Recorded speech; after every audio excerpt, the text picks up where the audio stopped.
Hi guys, welcome back to my YouTube channel. You are watching SD reaction. आज की video बनने जा रही है मुनव्वर फारूकी पार्ट 2 पे और आई होप कि आप लोगों को पसंद आने वाली है। सो जिन लोगों को वीडियो पसंद आ जाए चैनल को सब्सक्राइब करना और वीडियो को लाइक करना नहीं भूलना। आइए। तो आपको एडल्ट कॉमेडियन कहा जाए तो चलेगा? या मॉडर्न स्टैंड अप, क्योंकि हम जो टिकट एडल्ट से ज्यादा वल्गर कहा जाए। हाँ सर, वो आप डिसाइड नहीं कर सकते। तो वो डिसाइड करने के लिए जनता है। नहीं तो आप जिसके लिए कर रहे हैं जी सर, तो समाज में मैं भी आता हूँ ना। हाँ मैं सर, तो डिसाइड कर सकता हूँ। हाँ सर, आप मेरे लिए, आप अपने लिए डिसाइड करिए। आपको नहीं पसंद, आपको वल्गर आप लगता किसके है, लिए लेकिन कर रहे हैं? सर मेरी बात आप तो अपने लिए सुनिए। कर रहे हैं ना? सर मेरी बात तो सुनिए। हाँ, तो मेरी बात सुनिए। जो टिकट खरीद के आता है ना, उसमें चीजें रहती है कि आप जो शो पे आ रहे हो आप उसके जिम्मेदार हो, उसकी पूरा लीगली सब कुछ रहता है। और फ्रंट रो में जो आके हमारे शोज में बैठता है ना, they want us to talk to them, they bring their friends के we can roast them. That's the format of the show, that's the format of the comedy, crowd work, improv comedy. और उस crowd work नाम का एक format है जो काफी चलता है वेस्टर्न कंट्रीज में, इंडिया में भी काफी चलता है। मेरे क्राउड वर्क पे भी 10 मिलियन व्यूज है और उसमें कोई गाली भी नहीं है और उसमें सिर्फ इम्प्रोव कॉमेडी है, जगह पे बनाई गई। एक ही जोक पुराना एक सेट लेके वही घिसा पीटा हम नहीं करते। तो ये फॉर्मेट है सर, सबका अपना अपना तो स्टाइल आपका है। मतलब है कि सुनील जी घिसा पिटा कॉमेडी करते हैं? मेरे शो पे सर 18 प्लस का ये रहता है कि 18 प्लस ही ऑडियंस अलाउड है। तो आतंकवादी को भी लगता है कि मैं गलत नहीं कर रहा हूँ। उसका भी अपना ग्रुप होता है, उसके भी अपने फॉलोवर्स होते हैं। उसके लोग ये हर आर्गुमेंट में आतंकवादी तो कहाँ से आ जाते बीच में? मेरा कॉमेडी की बात चल रही है, आतंकवादी आ गया। दे रहे हो, बुराई दे रहे हो। अरे बाप रे। समाज मुनव्वर पे ये आरोप है कि उन्होंने लोगों की धार्मिक भावनाओं का मजाक उड़ाकर उनको ठेस पहुंचाई है। मुनव्वर, आज मुंह पे टेप लगा के आए हो, शायद इसीलिए अच्छे लग रहे हो।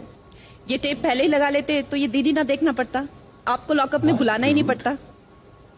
मजाक कर रही हो यार, हम भी तो जोक मार सकते हैं ना। मुझे पता नहीं था यहाँ पे बोलने की आजादी है या नहीं, तो आई वॉज प्रिपेयर, बट आपने अगर बोला है तो मैं बोल ही सकता हूँ आगे।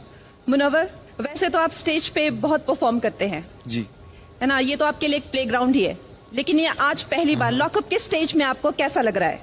अच्छा लग रहा है, थोड़ा डिफरेंट है और पहली बार तो नहीं है लॉकअप, तो आई थिंक नेट प्रैक्टिस कर चुका हूँ। सही से बताओ, यहाँ पे क्यों आए हो? मुझसे पंगा लेने के लिए तो नहीं आए?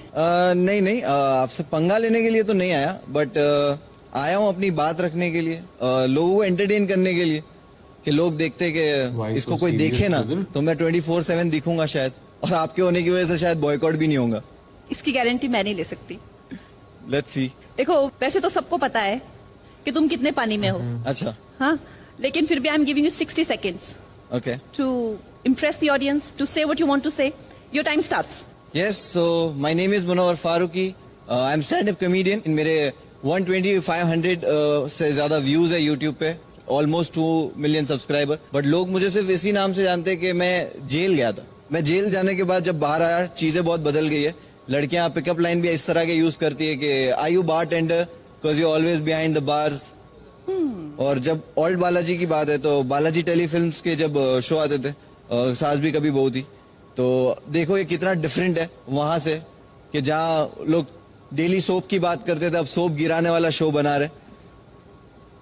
जब मुझे ये शो ऑफर हुआ जैसे लग रहा है ऑडियंस जानबूझ के ओल्ड नहीं बालाजी ने हंस रही। जब शो के लिए बोला तो Because मुझे these are लगा actually कि funny. शायद ओल्ड बालाजी पे जिस तरह के शोज आते हैं, क्योंकि मैं बचपन में सास भी कभी बहुत ही देखता था और जब जवान हुआ तो ओल्ड बालाजी देखने लगा। तो मुझे लगा इसी तरह के कोई शो के लिए ऑफर क्या होगा, cause I was also fucked that time. But उन्होंने मुझे जैसे ही कॉन्सेप्ट बताया कि ये लॉकअप कॉन्सेप्ट है, तो मैं काफी एक्साइटेड हुआ कि पुलिस वैन से तो मैं जा चुका हूँ एक बार लॉकअप, वैनिटी वैन से कभी नहीं गया, तो आई थिंक ये चांस लेना चाहिए। मैं यहाँ किसी को बुलाना चाहती हूँ जी जो जरूर। आपसे बहुत प्यार करते हैं, है तो वो भी कॉमेडियन, लेकिन उनका अंदाज थोड़ा अलग है। अच्छा, प्लीज आ जाइए।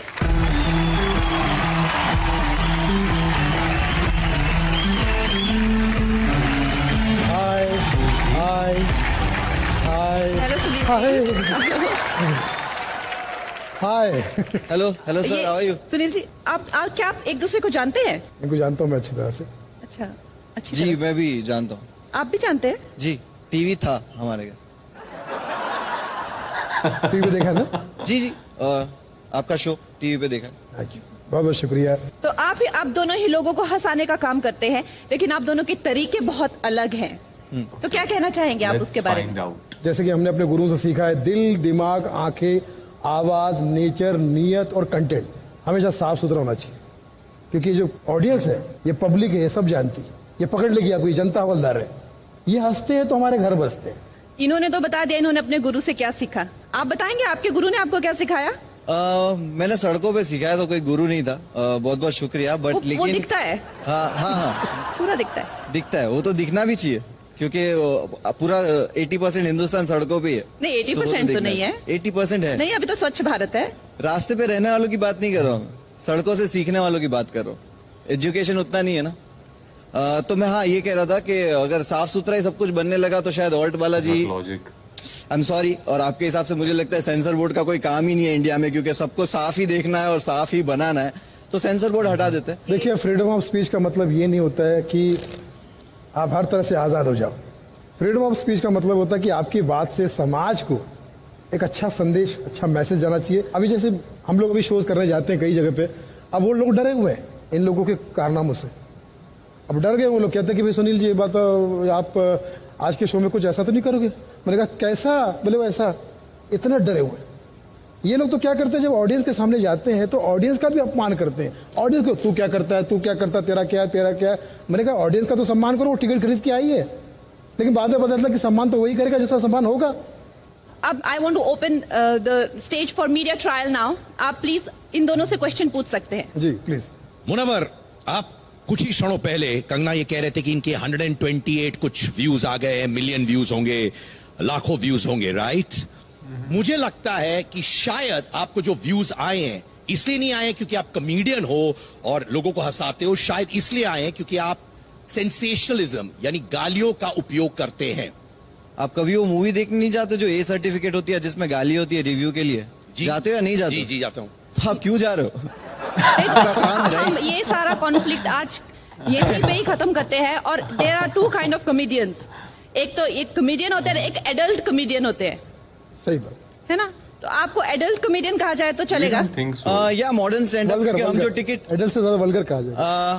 हाँ सर, वो आप डिसाइड नहीं कर सकते, तो वो डिसाइड करने के लिए जनता है। नहीं तो आप जिसके लिए कर रहे हैं, जी सर, तो समाज में मैं भी आता हूँ ना। हाँ मैं सर, तो डिसाइड कर सकता हूँ। हाँ सर, आप मेरे लिए, आप अपने लिए डिसाइड करिए। आपको नहीं पसंद, आपको वल्गर लगता है, लेकिन कर रहे हैं? सर मेरी बात तो कर सुनिए रहे हैं ना? सर मेरी बात तो सुनिए। हाँ, तो मेरी बात सुनिए। जो टिकट खरीद के आता है ना, उसमें चीजें रहती है कि आप जो शो पे आ रहे हो आप उसके जिम्मेदार हो, उसकी पूरा लीगली सब कुछ रहता है। और फ्रंट रो में जो आके हमारे शोज में बैठता है ना, they want us to talk to them, they bring their friends के we can roast them. That's the format of the show, that's the format of the comedy, crowd work, improv comedy. और उस crowd work नाम का एक format है जो काफी चलता है वेस्टर्न कंट्रीज में, इंडिया में भी काफी चलता है। मेरे क्राउड वर्क पे भी 10 मिलियन व्यूज है और उसमें कोई गाली भी नहीं है और उसमें सिर्फ इम्प्रोव कॉमेडी है, जगह पे बनाई गई। एक ही जोक पुराना एक सेट लेके वही घिसा पीटा हम नहीं करते। तो ये फॉर्मेट है सर, सबका अपना अपना तो स्टाइल आपका है। मतलब है कि सुनील जी घिसा पिटा कॉमेडी करते हैं? मेरे शो पे सर 18 प्लस का ये रहता है कि 18 प्लस ही ऑडियंस अलाउड है। तो आतंकवादी को भी लगता है कि मैं गलत नहीं कर रहा हूँ, उसका भी अपना ग्रुप होता है, उसके भी अपने फॉलोवर्स होते हैं। उसके लोग ये हर आर्गुमेंट में आतंकवादी कहाँ से आ जाते बीच में? मेरा कॉमेडी की बात चल रही है, आतंकवादी आ गया। दे रहे हो, बुराई दे रहे हो, अरे समाज।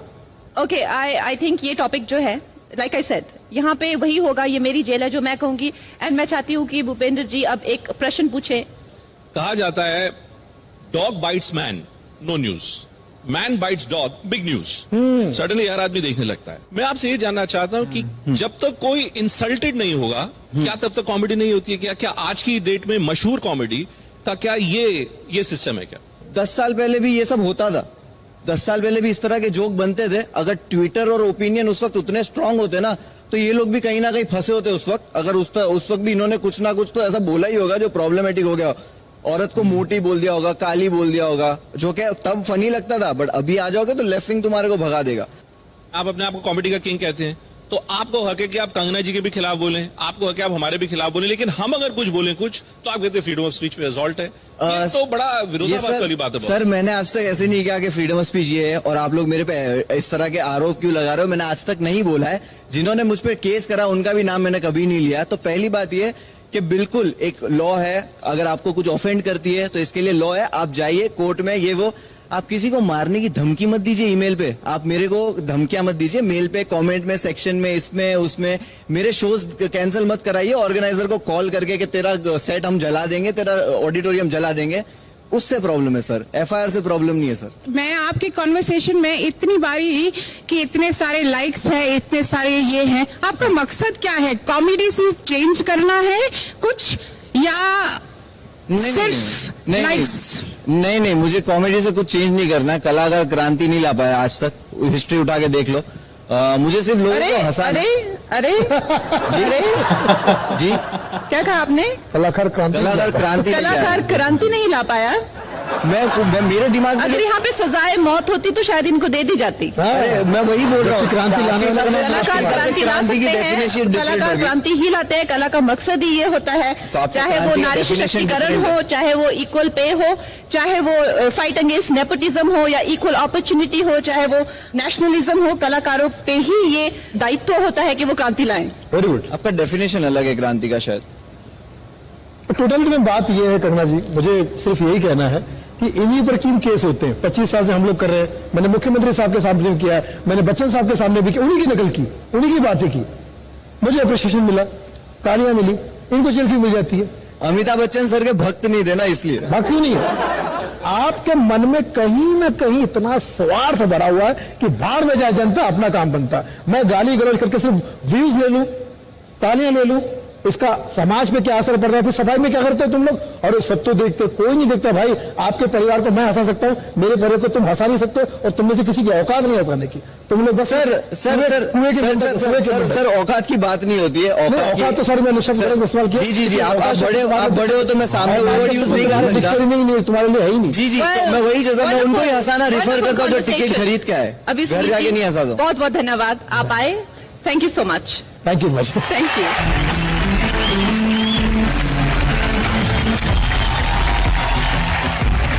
मुनव्वर, आपने जो बोलना था बोल दिया, लेकिन हमने जो सुनना था हमने सुन लिया, और बाकी जो नहीं सुनना था उसे इग्नोर कर दिया।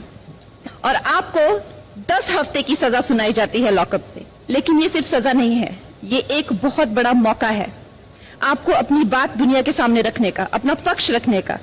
और आप एज ए हीरो इमर्ज होंगे या एज ए विलन, वो सिर्फ आप डिसाइड कर सकते हैं और कोई नहीं। ऑलराइट जी, एक बात तो कहनी पड़ेगी कि मुनव्वर फारूकी का जो पेशेंस लेवल है वो बहुत ज़्यादा स्ट्रांग है भाई। अगर मैं वहाँ पे होता, इफ आई वाज देयर, तो ये सामने वाले भाई साहब अभी चल रहा होता। तो वो ना कहते हैं कि ठोकर खा के इंसान ठाकुर बनता है। सो ज़िंदगी की ठोकरें ही हैं जो इनको इतना पेशेंट रख रही हैं इस time, and he is doing really well in the show, and wish him best of luck. आज की वीडियो जिन लोगों को पसंद आई है, चैनल को सब्सक्राइब करना और वीडियो को लाइक करना नहीं भूलना। अल्लाह।